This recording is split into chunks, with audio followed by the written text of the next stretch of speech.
సంఘంలో ఎవరు ఆపినా ఏ ఆటంకం వచ్చినా ఎప్పుడు కూడా ఆగలం. మంచి నమ్మకంగా మందిరానికి వచ్చేది. ఆమె కోరిక ఎప్పుడైనా ఉండేది, అయ్యా నా కుటుంబం కూడా ప్రభువుని ఎరిగితే బాగుండు, నా కుటుంబం అంతా దేవుని సన్నిధిలో ఉంటే బాగుండు అని చెప్పేసి అడేది. ఆమె ఎప్పటి నుంచో ఆ బాధంతా, పిల్లాడికి వాళ్ళ అబ్బాయికి పిల్లలు లేరు, నువ్వు మందిరానికి రా, దేవుడు నీకు ఇస్తాడు, ప్రభు సన్నిధిలో మా మందిరంలో ఎంతో మందికి ఇస్తాడు. మరి ఆ తల్లి ప్రార్థన, పిల్లలు ఇంకా పూర్తిగా వినే పరిస్థితి లేదు. ఆ తల్లి ప్రార్థన తన ఒక్కతే చేస్తూ ఉండేది. ఆమె చేస్తూ ఉంటే అపవాది కూడా అవకాశం చూసి, ఎవరైతే ఆ ఇంట్లో ఒక్కతే ప్రార్థన పర్వాలుందో ఆ ఇంట్లో జరిగే చెడు మొత్తం కూడా ఆమె మీదే పడింది. ఎవరైతే పరిశుద్ధులు ఉన్నారో ఆమె మీదే ఆ గొడ్డలు వేటుపడి హాస్పిటల్లో పడిపోయింది. హాస్పిటల్లోంచి కోమాలోకి వెళ్ళిపోయే స్థితి వచ్చింది. కోమాలోంచి పక్షవాతంలోకి, అంటే కోమాలోకి వెళ్ళిపోయి చనిపోతుందని డాక్టర్లు చెప్తే, మరి ఇన్ని రోజులు నమ్మిన సంఘబిడ్డలు మేము ఊరుకోం కదా. ఆమెకు ఏమైందో మాకు చెప్పే దిక్కు లేదు. అట్లీస్ట్ ఎందుకు లేదు అంటే, ఆడ మందిరానికి వచ్చేది ఎవరు? ఒక్కతే. అరే మాకు ఇలా అయింది అనే మాట చెబితే కాపాడుకోవడానికి మేము ఏదో ఒక రకంగా ప్రయత్నం చేస్తాం, చెప్పే దిక్కు లేదు. అప్పటికే 3 రోజులు అయిందంట, 4 రోజులు అయిందంట. ఇంకా మనిషి సీరియస్ ఏంటి, ఎందుకు అలా అవుతుంది అనే పరిస్థితిలోంచి మేము చూసినాం. మాకు ఆ తర్వాత ఎవరి ద్వారానో తెలిసింది, ఆ అమ్మకి హాస్పిటల్లో పలానా హాస్పిటల్లో సీరియస్ ఉంది. ఎట్లా ఉండదు సీరియస్, నేను అందుబాటులో లేను. ఎక్కడో జరిగిపోయిన విషయాలు చెప్పట్లా, అస్సలు సీరియస్గా ఉన్న మనిషి దేవుడు మెలకువ తీసుకొచ్చినాడు దేవుడు. కానీ ఆమెకి పక్షవాతం వచ్చింది. అప్పటికే వచ్చేసింది పక్షవాతం. మనిషి బాగలా. హాస్పిటల్లో సేవకులను పంపించి ప్రార్థన చేయాలి. నేను వెళ్ళలా, సేవకులను పంపించి ప్రార్థన చేయించాము. హాస్పిటల్లోంచి డిశ్చార్జ్ అయిన దాకా ప్రభు ఎలా ఉంటుంది ఇంకా అలా ఉంది ఇలా ఉంది అనే స్థితి నుంచి, ఆ పక్షవాయువు నుంచి, ఇక్కడ పక్షవాయువు స్వస్థపరచడం కష్టమా, మీకు ఆమెను చూపిస్తాను. ఎలాంటి స్థితిలో ఇప్పుడు ఆటోలో మోసుకొని వచ్చినారు ఆమెను మీకు చూపించడానికే నేను లైవ్లో చూపించడానికి ప్రయత్నం చేస్తున్నా. మిస్ అయ్యే మనిషి కాదు. ఏ బాధ వచ్చినా కానీ దేవుడికే చెప్పుకొని తను కాపాడుకునే మనిషి ఈరోజు ఆమెను మంచం పాలు చేశారు. మొన్న ఎంత భయంకరమైన సిచ్యువేషన్ వచ్చిందంటే కాపాడుకోవడం కష్టం అనే పరిస్థితి. మీరు కూర్చోండి. మొన్న రాత్రి, ఆ రోజు రాత్రి, ఆదివారం రాత్రి మాకు ఎంత చికాకు జరిగిందంటే, ప్రభు చూపిస్తున్నాడు అమ్మ దగ్గరికి మరణం వస్తుంది అనే విషయం చూపిస్తున్నాడు.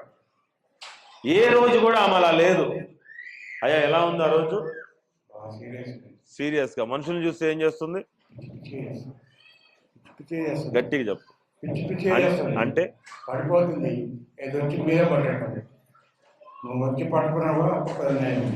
దేవునికి స్తోత్రం. ఈయన వీరు మాకు బాగా తెలుసు. కాకపోతే ఏ రోజు వరకు ఏ రోజు కూడా మందిరంలోకి రాలే. అయ్యా వచ్చారు ఎప్పుడైనా? రాలే. కానీ ఆయన సాక్ష్యం చెప్తున్నారు, గమనించండి. ఆ రోజు ఎంత భయంకరమైన పరిస్థితి అంటే, మనిషి పిచ్చిగా పళ్ళు కొరికి నా మీద ఏదో అయిపోతుంది అని చెప్పేసి భయంకరమైన శోధనలోకి అమ్మ వెళ్తా ఉంది. మాకు ఎవరు చెప్పారు?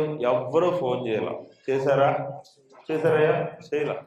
ప్రభు ఎందుకో తలంపిస్తా ఉన్నాడు, ఫలానా విశ్వాసికి ఈరోజు ఆఖరి రోజు, నువ్వేం చేస్తున్నావు అని. ఎవరి కోసం చూపిస్తాడు అంటే దేవుడు కూడా ఎవరైతే నమ్మకంగా సన్నిధిలో నడిచేవాడు వాళ్ళ కోసమే, అందరి కోసం కాదు.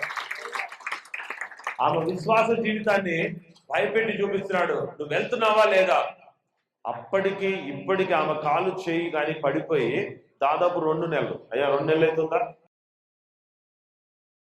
2 నెలలు. మీకు చిన్న విషయం చెప్తున్నాను, తన పిల్లలు మందిరానికి వచ్చేవాళ్ళు కాదు, ఎవ్వరు కాదు. ఎవరు వస్తున్నారు? అమ్మ ఒక్కతే దాదాపు 10 సంవత్సరాల పైనుంచి వస్తూ ఉన్నారు. స్వస్థత వస్తుంది, మందిరానికి తీసుకురావడానికి ఎవరు లేరు. వచ్చే ఒక్క మనిషికి ఏమైంది? పక్షవాయువు మంచం పాలైనరు. ఈ వారం తీసుకెళ్దాం, ఈ వారం తీసుకెళ్దాం, ఈ వారం తీసుకెళ్దాం అనేది చెప్పాడు తప్ప చివరికి చావు మళ్ళీ ఇంటికి వచ్చిన దాకా కూడా అమ్మని తీసుకొచ్చే పరిస్థితి లేదు. మరి ఇక్కడ ఎంతో మంది పక్షవాయువుతో వచ్చిన వాళ్ళు ఇలా వస్తున్నారు, అలా నడుచుకుంటూ వస్తున్నారు. కానీ ఆమెను తీసుకొచ్చి ప్రార్థన చేయించే పరిస్థితి లేదు. క్రైస్తవ విశ్వాసురాలు ఈ సంఘంలోనే బలమైన నిలబడి నడిచిన మనిషి అయినా ఎవరు లేరు పక్కన, ఇంకో మనిషి తోడు నుండి సంఘానికి ఒక్క 4 వారాలు నడిపిస్తే ఉంటుందా పక్షవాతము? దేవుడు స్వస్థపరచబడి చివరికి ప్రాణం మీదకి రాగానే మేమే పరిగెత్తుకొని వెళ్ళి ప్రార్థన చేశాం. ఆ రోజు ఎంత భయంకరంగా పళ్ళు కొరికి మనిషి ఎంత ఇబ్బంది పడుతుందంటే అంత భయంకరంగా ఉంది.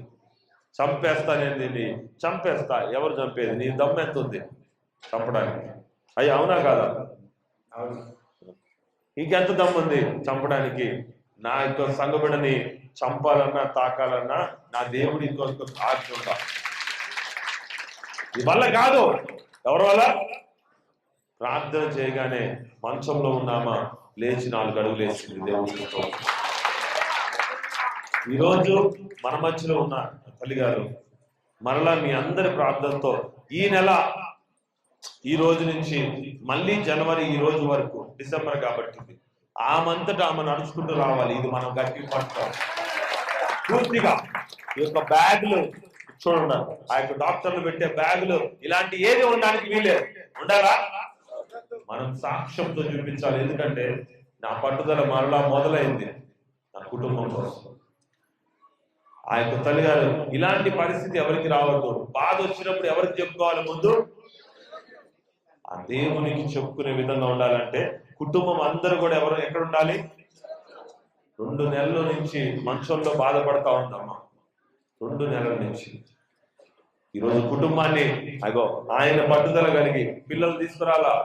ఎవరైతే ఈరోజు మందిరానికి ఎప్పుడు కూడా దించడానికి కూడా వచ్చే మనిషి ఆయనే. ఈ రోజు నా భార్యని కాపాడుకోవాలి, బాగు చేసుకోవాలంటే ఎక్కడికి తీసుకురావాలి? దేవుని సన్నిధికి. ఆయన ఆటో కట్టించుకొని తీసుకొని వచ్చినారు. ఆయన ఆశని మనం ఒక 2 నెలల రోజుల్లో చూపిద్దాం. ఈమె స్వస్థపడ్డాక మీరు ప్రభువుని గట్టిగా నమ్ముతారా?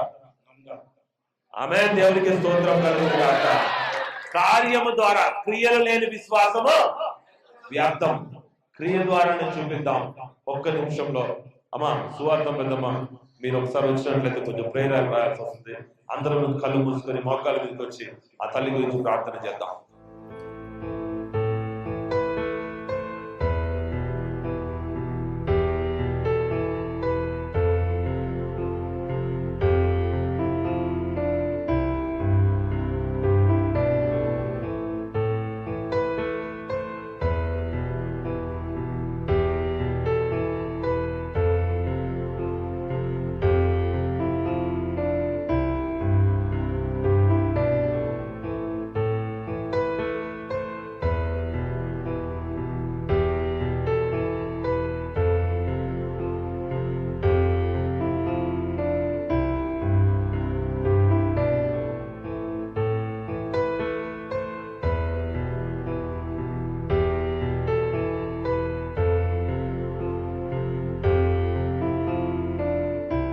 రూపాయి కూలి పనుల నుంచి ఈ రోజు అందరూ వ్యాపారాలు చేసుకునే స్థాయికి ఆ తల్లి ప్రార్థనే కారణం.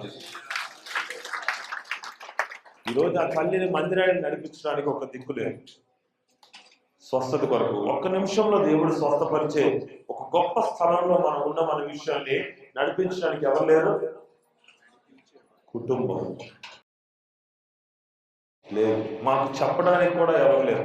ఒకవేళ అమ్మకి ఏమైనా అయి ఉంటే నేను ఎంత బాధపడేవాడు, ఎంత దుఃఖపడేవాడు. అయ్యా ఎవరో తెలియని వాళ్ళు మోసుకొని వస్తుంటే ఇలా వచ్చి అలా స్వస్థపడిపోతున్నారే.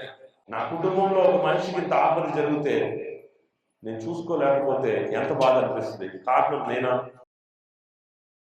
కారణం నేను కాదు. రావట్లేదంటే ఎంక్వైరీ చేస్తే తెలిసింది ఆ తల్లిగారు మంచంలో ఉన్నారని, మరణ పడకలో ఉందని. అలాంటి స్థితి రావద్దు అంటే మళ్ళీ చెప్తున్నాను, అందరినీ కూడా నీ సన్నిధిని దేవుని సన్నిధికి నడిపించుకునే వాళ్ళు. ఇలాంటి బాధ, ఇలాంటి పరిస్థితి ఎవరికి రాకూడదు. నెల రోజుల్లో నేను చెప్తున్నాను, నా దేవుడు వాగ్దానం ఇచ్చినట్టుగా మరొక నెల నెక్స్ట్ అమావాస్య పండుగకి ఆ తల్లిగారిని నిలబెట్టి మంచిగా నడుచుకుంటూ మీ ముందు సాక్ష్యం, సంపూర్ణమైన సాక్ష్యం. ఆమె నోటితో ఏ నోరైతే చెప్పలేకపోతుందో ఈ రోజు అదే నోటితో సాక్ష్యం. యేసయ్య అనడం కూడా ఆయన నోటితోనే, యేసయ్య నా దేవుడు స్వాతపడ్డాడు. నేను ఈ రోజు కూడా చెప్తున్నాడు, 1,00,000 రూపాయలు ఆమె మంచంలోనే ఉంచు, ఓకేనా? 2 లక్షలు, 10 లక్షలు, 20 లక్షలు మంచంలోనే ఉండడానికి 20 లక్షలు ఇస్తే సంతోషమేనా? చాలా మంది అంటారు, అన్న డబ్బులు ఉంటే చాలు, అన్న డబ్బులు ఉంటే. డబ్బు కన్నా ఈ లోకంలో చాలా విలువైనవి ఉన్నాయి. ప్రాణం, ఆరోగ్యం, స్వస్థత. ఈ రోజు కూడా చెప్తున్నా, కడుపు నిండిన వాళ్ళు కడుపు నిండిన మందిరాల్లో పోయి కూర్చోవచ్చు, కానీ కష్టం వచ్చినప్పుడు మాత్రం నిజంగా దేవుడు ప్రతి ఒక్కరు గుర్తుంటాడు. మన మందిరం అలా ఉండడానికి వీల్లేదు. ఆకలితో ఉన్న వాడికి భోజనము దొరకాలి, దుఃఖంలో ఉన్న ప్రతి ఒక్కరికి దుఃఖము తీర్చబడాలి. ఆమె హల్లెలూయా.